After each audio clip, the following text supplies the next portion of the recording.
professores e professoras, tudo bem? O assunto de hoje é como trabalhar a consciência negra em sala de aula. A data está chegando e o vídeo está cheio de dicas e indicações que podem te ajudar no seu plano de aula. Fica comigo!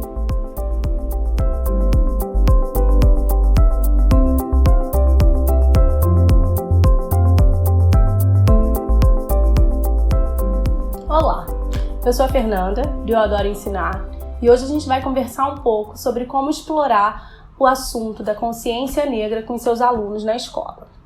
Bem, vocês já sabem que dia 20 de novembro é o dia dedicado à consciência negra e é uma data que necessita ser explorada, trabalhada, divulgada, lido sobre isso, para que a gente viva em um mundo mais harmônico e de mais respeito.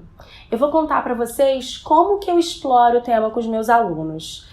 Atualmente, as minhas turmas são do último ano da educação infantil até o 2º ano. Eu trabalho português com essas turmas, então na minha aula de português a gente explora as datas comemorativas através de atividades que dialoguem entre os conteúdos de língua portuguesa e o que as datas comemorativas querem dizer, querem ensinar de acordo com cada uma delas. Em novembro tem uma data que eu considero muito importante, que é da consciência negra, e vou te contar como eu explorei esse ano com cada uma das minhas turmas. Para começar, independente de qual turma seja, e essa fica uma dica bem geral, é pensar no que é esse dia, independente da idade dos seus alunos. É claro que você vai se aprofundar mais ou menos, de acordo com a faixa etária, mas eles precisam entender o porquê existe esse dia. E eu começo explorando o nome consciência. Eu pergunto para eles, numa roda mesmo de conversa, antes de iniciar qualquer trabalho, de dar qualquer texto, a gente reflete sobre o que significa essa data. E ao perguntar para eles do que é consciência, os pequenos falam que é quando a gente pensa, é quando a gente para saber se alguma coisa está certa ou está errada, e até o 2º ano é mais ou menos isso que eles respondem, e eu digo que é exatamente isso, é a gente parar para pensar sobre alguma coisa e logo depois vem a palavra negra, ou seja, a gente vai parar para pensar e refletir sobre o povo negro, sobre o que aconteceu com o povo negro e que reflete no presente até hoje. Então, a primeira coisa que eu faço questão de mostrar para todos eles é que esse dia só existe porque muito sofrimento aconteceu. Não é um dia ainda de celebração, é um dia de reflexão. Nós não estamos comemorando ainda no dia 20 de novembro. Nós estamos parando para pensar no que foi feito no passado, no que é feito no presente e do que nós, enquanto sociedade, podemos fazer para mudar o que ainda não está perfeito. Então, eu adequo, é claro, o vocabulário de como eu vou trabalhar com os meus alunos, mas eu digo que não é ainda um dia de comemorar, é um dia de pensar.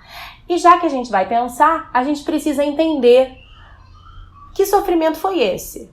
Então, eu não vou dizer para vocês exatamente, aqui eu não vou contar como eu conto para eles, mas resumidamente, eu conto para eles como que os brancos faziam lá atrás, há anos atrás, quando precisavam de pessoas para trabalhar nas suas fazendas, nas suas terras, nas suas casas. E aí eu conto um pouquinho da história da escravidão, conto que essas pessoas eram compradas, e aí muitos ficam muito assustados, mas eles compravam pessoas, e aí eu explico que compravam sim, e que às vezes eles queriam a mãe daquela família, mas não queriam o pai, porque estavam precisando só de alguém para cozinhar. Então aquela mãe era tirada da sua família.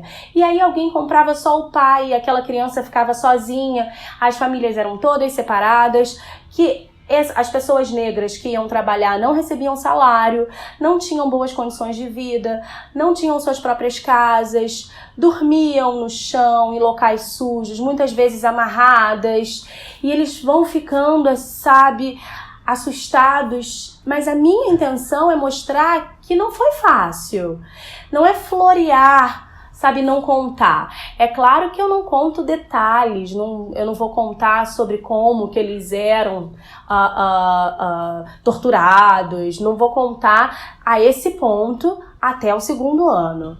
Né? Isso fica lá quando eles forem mais velhos. Mas eu tento enfatizar que houve muito sofrimento. E aí eles perguntam, mas por que eles deixavam? Ninguém tentava mudar. Eu tive uma aluna que disse, se eu tivesse lá, eu ia bater neles. Eu falei, olha, vocês acham que eles não tentavam? Eles tentavam. E aí aquelas pessoas que tentavam fugir ou que tentavam ser contra os seus donos, elas eram colocadas na frente de todo mundo e eles davam castigos, às vezes batiam, tinha chicote, eles eram amarrados e é claro que os outros ficavam com medo. Mas nesse momento eu introduzo a figura do primeiro herói negro, que foi o Zumbi dos Palmares. E aí eu conto para eles que o Zumbi foi o responsável por tentar convencer os escravos de que eles podiam pensar diferente, de que eles tinham o direito de ser livre e que eles deviam tentar fugir, independente de qualquer coisa, para ter uma vida digna, né? Então eu introduzo assim a história do Zumbi, a história de sofrimento dos negros, trago para o presente dizendo que a escravidão acabou, mas que como a história fica presente por muito tempo, muitas pessoas ainda não tratam os negros com igualdade. E que a primeira coisa que a gente tem que fazer é parar e pensar como eu trato as pessoas que são diferentes de mim. E aí eu faço questão de enfatizar também que não só o negro, mas aquela pessoa que não é igual a mim. Ele pode ser mais alto, mais baixo, mais magro, mais gordo, pode morar em um lugar diferente, pode ter a pele diferente, e aí a gente vai falar de respeito e igualdade de direitos. E eu falo isso até com os meus pequenininhos, de forma diferente, é claro, mas no 2º ano com toda essa ênfase que eu tô falando para vocês. É parar mesmo para refletir e pensar no que a gente pode mudar. Bem, agora eu vou focar nos materiais que eu uso e nas dinâmicas mais específicas de cada ano, tá?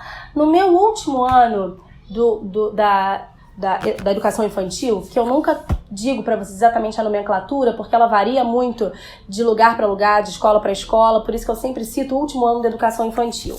Eu trabalhei um vídeo que eu amo, que eu deixo sempre separado para trabalhar em novembro, que é do Jairzinho. Lembra do Jairzinho? Eu vou colocar as informações aqui na tela, mas eles têm um canal do YouTube muito legal, a família inteira do Jairzinho, a Tânia, que é a esposa dele, as filhas, e esse vídeo em especial eu amo, que é o vídeo É Normal Ser Diferente. Então eu trabalho a música, trabalho o vídeo em si, que diz muito, as ilustrações do vídeo são fantásticas. Eu vou colocar pequenas fotos aqui enquanto eu tô falando, só para vocês terem noção, mas assistam, porque vale a pena. E baseado no vídeo, a gente tem a conversa de que todo mundo é igual, e eu fiz com eles bonecos de cartolina, todos coloridos, para que eles pudessem mostrar para todo mundo que não importa a cor, o que importa é como a gente trata o outro. E aí eles decoram esses bonecos da forma que quiserem e todos os trabalhos de todos os anos vão para uma exposição a partir de semana que vem, que é a 2ª semana de novembro. Ainda com esse ano, tem esse livro que eu gosto muito. Ele pode ser usado com qualquer ano do ensino fundamental, A Cor de Coraline. Não sei se vocês já leram, mas ele começa com uma pergunta que eu acho fantástica, que é a pergunta: Coraline, me empresta o lápis cor de pele? E todo o desenrolar da história é a Coraline pensando: que lápis é esse cor de pele? E é fantástico. Vale a pena conhecer. Com o último ano da educação infantil, eu também explorei bastante essa última página do livro, que nem faz parte da história, mas é a Coraline de muitas cores diferentes. E aí combinou muito com os bonecos de cartolina de cores diferentes que a gente fez. Amo esse livro. Fica como indicação para ser trabalhado em qualquer ano do ensino fundamental.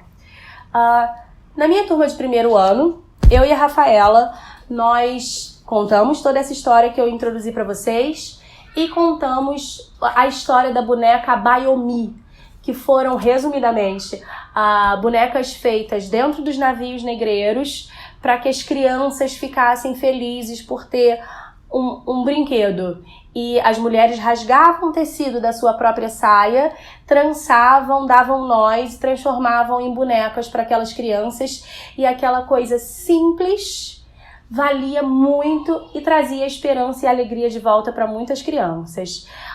Eu trabalhei contando a história da Biomi através de um vídeo no YouTube. Eles assistiram e nós construímos a nossa Biomi juntos. Também estou colocando a foto para vocês verem. A gente fez uma boneca para a sala inteira, então eles ajudaram. Um segurava de um lado, a gente dava os nós, depois a gente amarrou as roupas juntos. Antes de fazermos coletivamente, mostrei vídeo no YouTube também de pessoas ensinando como se fazia a boneca, mas deixei muito claro que o mais importante era saber que ela era um símbolo de que você não precisa gastar muito, não é só um iPad, um videogame, uma Baby Alive, que é a boneca sensação, que pode te deixar feliz. Qualquer coisa feita com amor e carinho vale muito. E aí surgiram vários exemplos muito interessantes na turma. E no final foi uma disputa porque eles queriam levar a boneca para casa. E eu tô pensando, ideia também da Rafaela, da gente fazer a visitação. Depois da exposição, essa boneca vai visitar as casas, porque ela é de todo mundo, não é de um só. Mas foi fantástico também. Com o segundo ano, eu usei um livro que eu preciso indicar para vocês. Ele é super novo, Amoras, do Emicida, que não é conhecido por escrever livros. Ele é um produtor musical, ele canta rap em São Paulo, conhecido por suas letras críticas e de reflexão. Ele escreveu um livro pensando na filha dele. É uma explicação da filha dele, tentando trazer representatividade negra para a filha dele. E eu achei fantástico, vale muito a pena ler, porque ele traz, diferente dos outros livros que falam do assunto, ele traz referências da atualidade, do passado também. E a partir desse livro, a gente discutiu a importância de pessoas que marcaram a história e eram negras. Eu vou só colocar algumas imagens do PowerPoint que eu usei. São pessoas que foram importantes em algum momento da história. Nem todas são guerreiras, faço questão de focar nisso. A Chica da Silva tá aí no meio. Ela não foi uma guerreira negra, ela era inclusive considerada uma escrava preconceituosa, mas ela marcou algum momento por conseguir algo que nenhum negro tinha conseguido ainda. E foi bem legal. O meu plano era usar esse PowerPoint com essas 9 pessoas em torno de 20 minutos e levou 2 aulas. Cada aula tem 40 minutos, porque eles discutiam e queriam conhecer mais da história de cada um. Foi muito bom. Bem, vocês sabem que eu só tenho até o segundo ano, mas eu vou mostrar um livro que idealmente é melhor ser usado com um pouquinho mais velhos. Quando a escrava Esperança Garcia escreveu uma carta, é uma história verdadeira, é uma escrava do Piauí que escreveu a primeira carta-petição no contexto afro-brasileiro, e ela espera a resposta dessa carta até hoje. Então ele mostra que a esperança existe, ele mostra como era a vida dos escravos e mostra também a necessidade de mudança. Então é um livro que vale muito a pena ler com os mais velhos, eu diria 4º e 5º ano, para que seja explorada tanto a vida dos escravos e o que eles podem fazer para mudar e o que nós podemos fazer para mudar também. Bem, existem outros livros, eu gosto muito de partir os trabalhos, de desenvolver trabalhos a partir de leituras. Outros livros que já são muito conhecidos dessa época, tipo Cabelo de Lelê, A Bonequinha Preta, e a gente acaba ficando muito tempo preso nos mesmos livros, não que eles não sejam bons, mas fazer alguma coisa baseada num vídeo, num livro novo. Por isso que eu gosto de trazer outras possibilidades também, tá?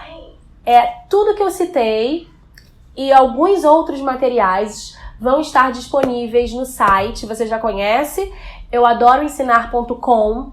Então acessa o site, ele tá novinho, tá diferente. Passa lá hoje, conheça as atividades que vão ser todas gratuitas para download. Tudo que eu te mostrei aqui vai estar lá e com mais alguma coisa também, certo? Antes de ir embora, Eu espero que você tenha gostado, espero ter ajudado, espero que você discuta comigo o que você faz, comenta o vídeo, curte, segue o canal, se inscreve, ativa as notificações, que assim você me ajuda a fazer mais vídeos e a divulgar mais o trabalho para outros professores. Obrigada pela companhia, trabalhe muito e desperte o senso crítico dos seus alunos. Até breve!